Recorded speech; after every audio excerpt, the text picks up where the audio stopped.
So while the world is watching missiles fly across the Middle East, something else is happening quietly in the global economy. Countries that used to depend on the United States are starting to build trade networks with each other instead. And the reason is actually simple. War is expensive, supply chains are fragile, and the old economic order is starting to crack. The United States is burning through billions of dollars in a war with Iran, while the economic numbers back home are starting to crack. And here's the part that doesn't get said out loud enough. Iran isn't holding the line with billion-dollar weapon systems. They're doing it with cheap drones. Exactly, Dave. Iran can launch drones that cost $20,000 or $30,000, and the U.S. often has to fire a Patriot interceptor worth about $4 million to stop it.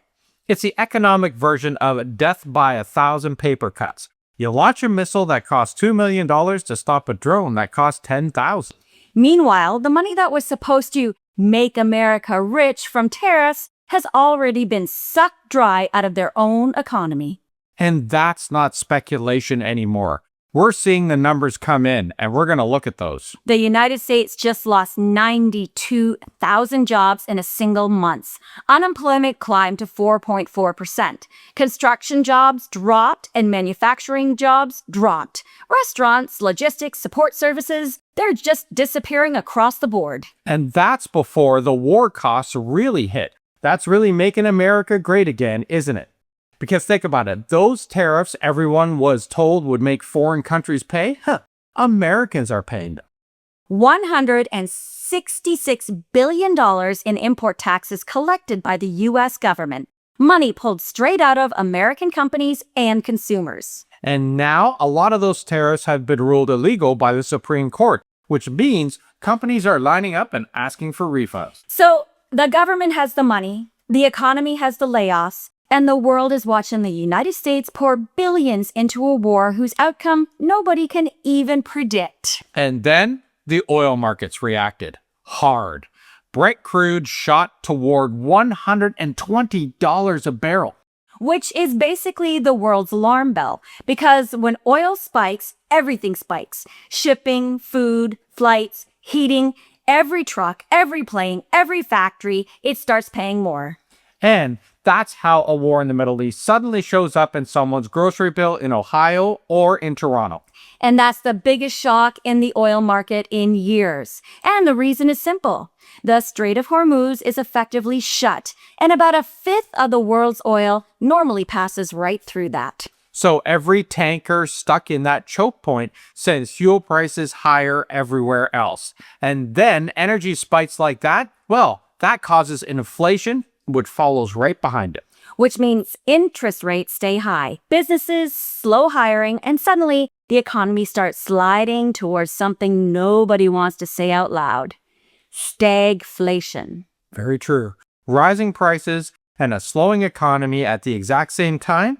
You know, the last time that the world saw that combination was the oil crisis of the 70s.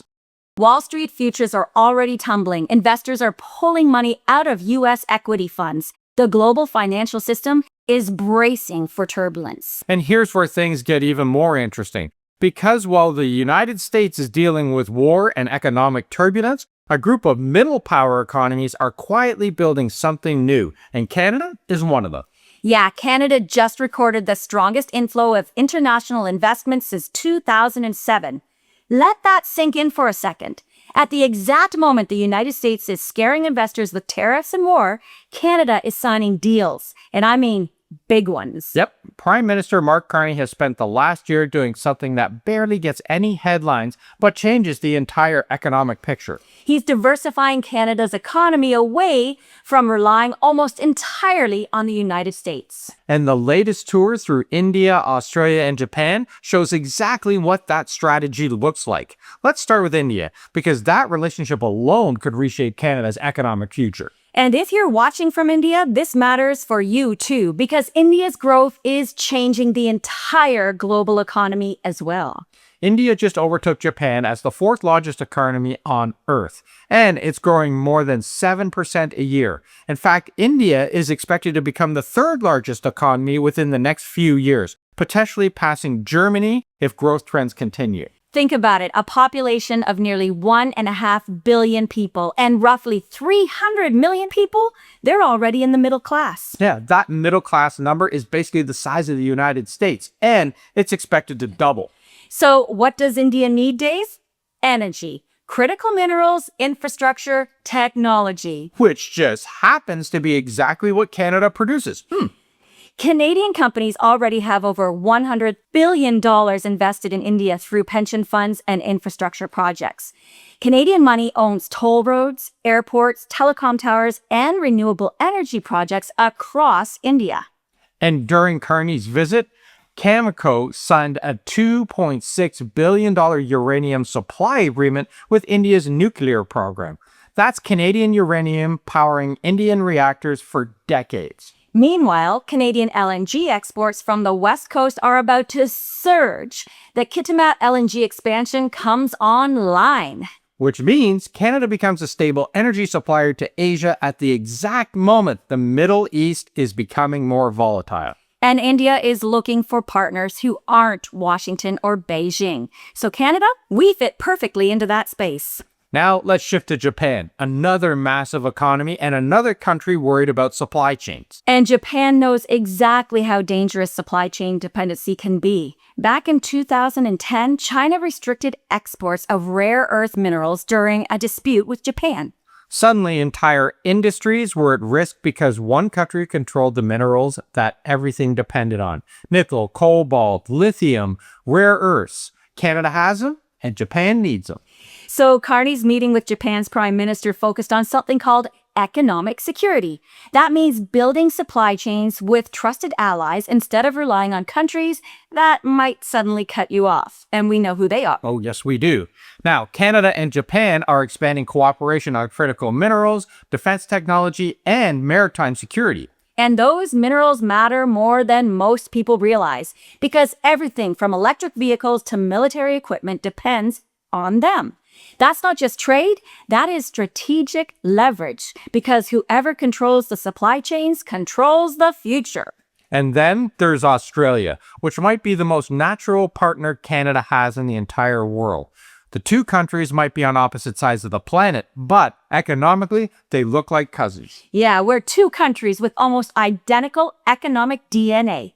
Resource economies, parliamentary democracies, similar populations, and similar challenges dealing with the big powers. And when you combine those two economies, you're looking at a $5 trillion economic bloc, 70 million people, and two of the most resource-rich countries on Earth. Australia dominates iron ore, manganese, and lead.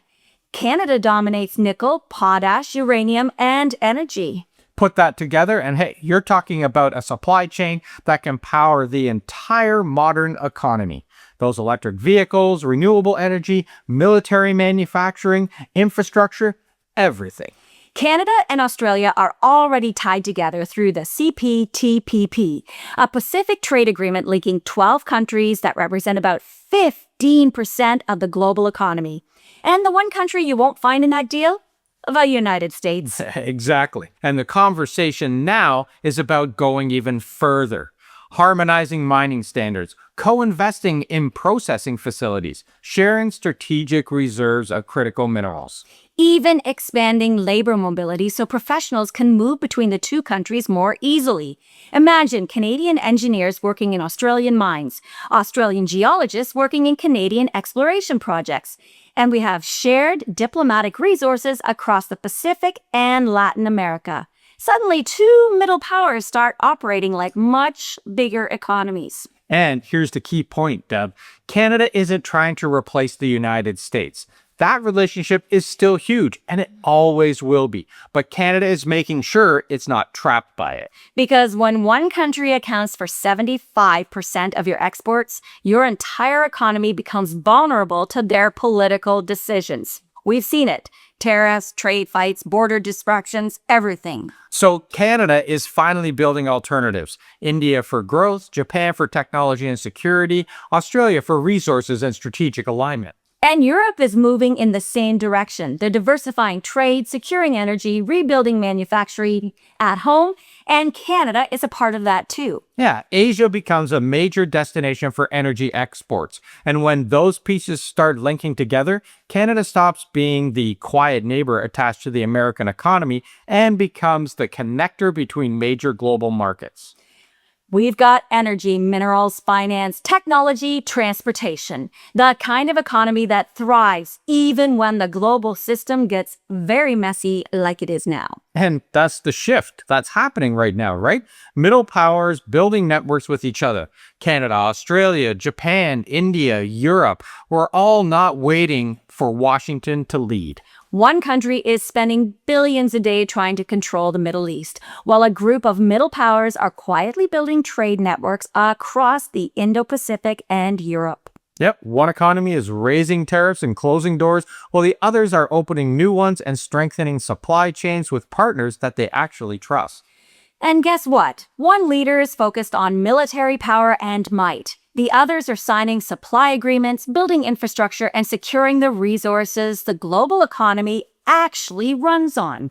And in the long run, the countries that actually build networks, well, they usually outperform the ones that try to dominate them, especially in the world where middle powers are starting to work together more closely. Because when Canada and Australia team up, when Japan and India join those partnerships, and when Europe starts moving in the same direction, you get something powerful. Yep, you get a network of stable democracies that control the resources, technology, and energy that the global economy actually runs on. And Canada, we're going to sit right in the middle of it. Which is why the next decade is going to look very different than the last one.